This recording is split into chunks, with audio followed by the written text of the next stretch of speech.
আরে দাঁড়াও দাঁড়াও, কোথায় চলে যাচ্ছ? আগের ভিডিওয় বলেছিলাম না যে আমি কোথা থেকে কেকের জিনিস কিনি আর কেক বানাতে কত জিনিসের প্রয়োজন হয় সব কিছু তোমাদেরকে বলবো, আর দোকানটাও তোমাদেরকে ভালো করে ঘুরিয়ে দেখাবো। তো hey everyone, welcome to my mini blog. আশা করছি তোমরা সবাই খুব ভালো আছো আর আমিও খুব ভালো আছি। আমি কিন্তু কেকের কোর্সটা এখান থেকেই করেছিলাম, মানে যার দোকান আর কি, স্যার আর ম্যাম আমাদের কোর্সটা করিয়েছিল।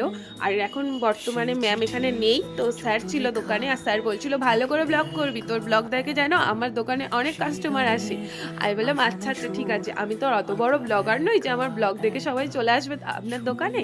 তো স্যার বললো যাই হোক তুই মন দিয়ে ব্লগটা কর। তো আমি বললাম যে ঠিক আছে। তো তারপর আমি বুঝলাম যে পুরো দোকানটা কিন্তু আমি তোমাদেরকে একটা ভিডিও দেখাতে পারবো না, পার্ট বাই পার্টে দেখাতে হবে, কারণ এত পরিমাণে জিনিসপত্র, এত জিনিস যে আমি তোমাদেরকে কোনটা ছেড়ে কোনটা বোঝাবো নিজেই বুঝতে পারছি না। তাই জন্য পার্ট বাই পার্ট ভিডিও করেছি, নেক্সট ভিডিওতে দিয়ে দেবো। চ্যানেলটা সাবস্ক্রাইব করে আমার পাশে থেকো।